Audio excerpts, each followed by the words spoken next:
হয়।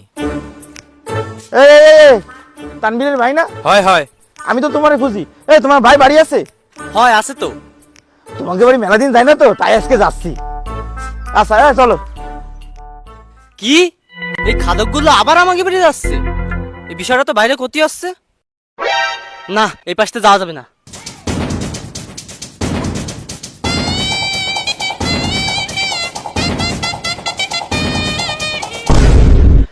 ভাইয়া তোমার ওই খাদক বন্ধুগুলো আবার আসতেছে। কি করছিস কি সব? কত দূর ওরা, কত দূর? ওই বট গাছের অন্তে কেবল নামিছে। আজকে ওকে একটা শিক্ষা দিয়েই ছাড়বো, প্রতিবার ফাউ খেয়ে যায়। দাঁড়া, আষ্টি দিয়ে ওকে। আসুক আসুক, তুই যা ওই পাশে যা। ঠিক আছে ভাইয়া। আরে দোস্ত, কি অবস্থা, কেমন আছিস? মেলা দিন তো তোর সঙ্গে দেখা হয় না, তাই চলে আসলাম তোকে বাড়ি।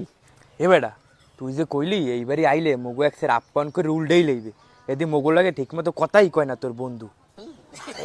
করবে না, একটু ওয়েট কর, তারপর করলে চলে। দোস্ত, অনেক দূর দিয়ে আইছি তো, তাই শরীরটা খুব ক্লান্ত লাগতেছে। যে একটু পানি শরবত খাবার টাবার না, মানে একটু পানি টানি দিলে হবে না দোস্ত? এই ওকে জন্য একটু পানি নিয়ে দিন যা। আচ্ছা ভাইয়া ঠিক আছে। আরে দাঁড়াও দোস্ত, পানি তো আমরা বাড়িও খাই, তা দেখ না একটু কোল্ড ড্রিঙ্কস হয় কিনা। ও কোল্ড ড্রিঙ্কস খাবি? আচ্ছা সমস্যা নাই। এই ওই ঘরে দেখ কিটা আছে, তার থেকে 200 টাকা নিয়ে এই দোকান থেকে একটা কোল্ড ড্রিঙ্কস নিয়ে আয়, যা ঠান্ডা আনবি। ভাইয়া বাসায় তো কেউ নেই, সবাই তো বিয়ে বাড়ি গেছে। ও আমার তো মনে ছিল না, ওই সবাই বিয়ে বাড়ি গেছে বুঝলি দোস্ত, বাসায় কেউ নেই।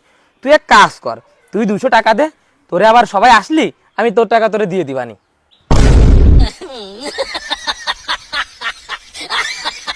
আচ্ছা ঠিক আছে। এই নে তাড়াতাড়ি একটা কোল্ড ড্রিঙ্কস নিয়ে আয়, ঠান্ডা আনবি, ঠিক আছে?